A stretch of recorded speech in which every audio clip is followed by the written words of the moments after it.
This fight, as we begin the action, Tyson will have, I think, some greater difficulty in reaching him, though he goes with that right lead right there, than he had against Milligan, the young man from Princeton University, whom he finally caught in the second round and did away with.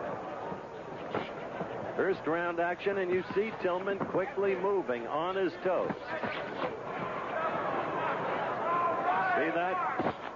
Usually you get less and less movement as you get into the higher weights.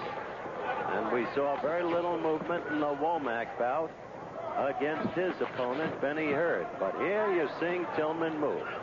The expectable strategy to avoid the thunderous power of Tyson.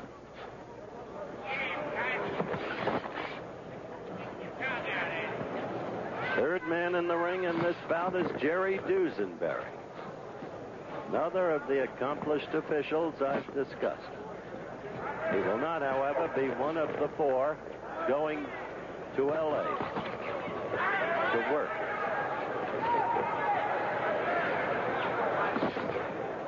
First round action. You've got to do for 3 sustained rounds what Tillman is doing right now to stay alive against this young man. That much can be said. An enormous punch. He can paralyze you with a blow to the belly if he connects.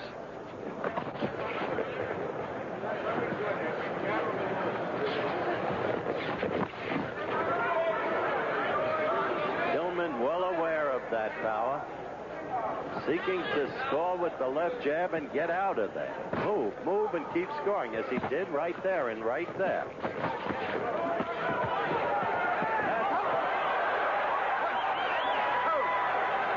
what Tyson wanted. He got him against the ropes, and down he went. 7, 8.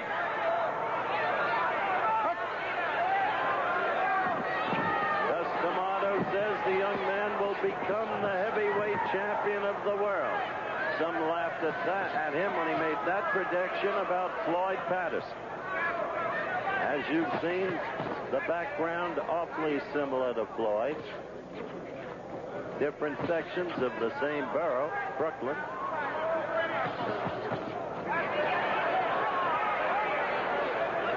So we have had one knockdown, and we're still in the first round, coming to the end of it. But remember, the knockdown in scoring counts for no more than a good clean jab, and Tillman's landed a lot of those.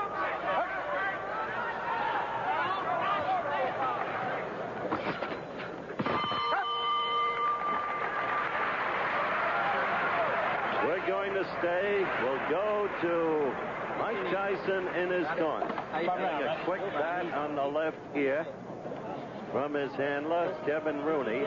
Let me make it clear, Cus D'Amato does not work the corner. Cus is in his mid-70s now, and you heard the magnificent thing he said about Mike Tyson. He said, this young man motivates the continuance of my life. He's what I live for now. You look at the replay, the right got in, and then another right, and Tillman started to buckle, and the third right was what put him down between the bottom and middle strands of rope. Keep the jab in his face. Keep it in front of him.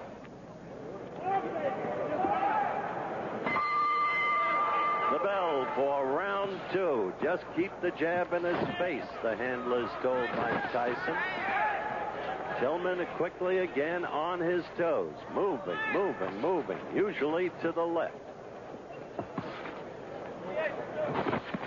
When you see a big man move, inevitably you think back to the heavyweight like no other ever in history in terms of foot speed, and for that matter, hand speed. The name, Muhammad Ali.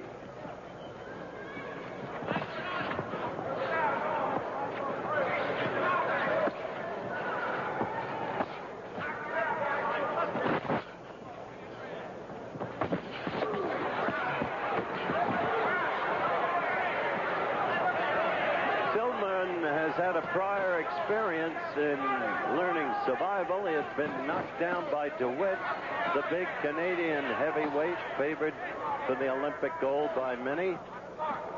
He was knocked down, as I said, by DeWitt, but then came back. And the next meeting and lost a toughie 3-2 to DeWitt.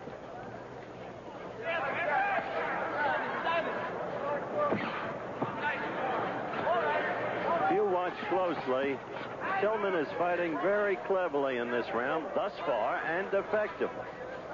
He's scoring with that left. He's continually moving. And young Tyson, only 17, is having trouble deciphering.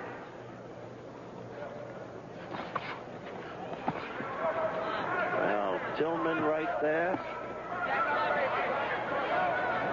Scored 3 blows and then a 4th. And Mike relying on that wild lunging right.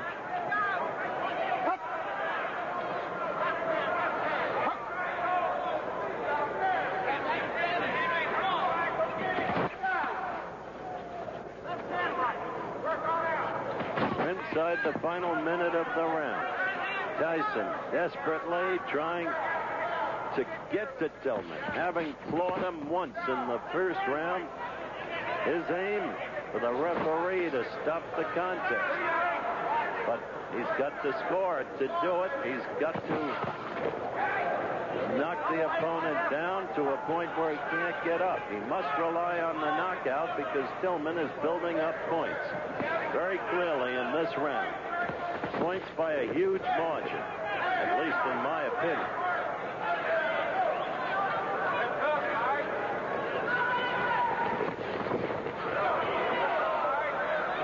We are counting down toward the end of round 2.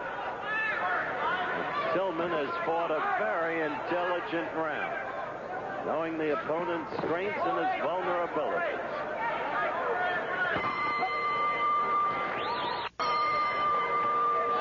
The final round, it is conceivable that the bout could hinge on this round. Tyson scored his knockdown in the first round. That by itself wouldn't win the round for him. It was a close round. Second round was overwhelmingly Tillman. So, in the corner, they told Tyson, get him into a corner, get him against the ropes. You've got to have a big round. You've got to pour it on him. Easier said than done when you're against a more experienced fighter with much better foot movement. Still, there is that stunning power of young Tyson. But as I have mentioned several times, you go into a tournament like this, you must go in as a boxer. You can't just look for the knockout. There's Tillman flicking that left again.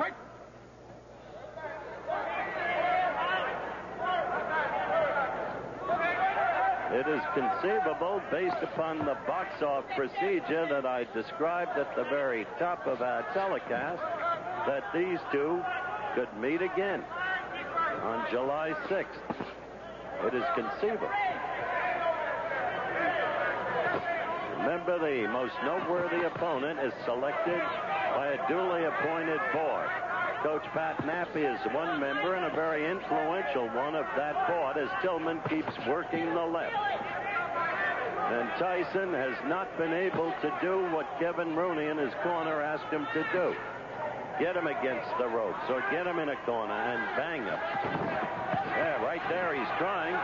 Tillman covering.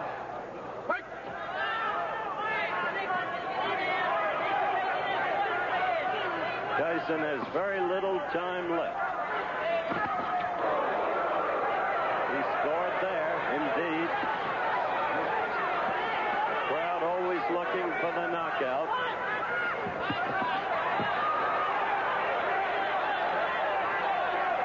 Inside of 50 seconds now left to go. Tyson scoring there with a right. In the last 30 seconds, he is suddenly connected. Not once, but several times. But look, he keeps his distance from Tillman, and he'll never knock him out that way, as Tillman just keeps working the left, using the ring, covering well there, fighting back, against Tyson's attempted onslaught. And we're near the end of the fight.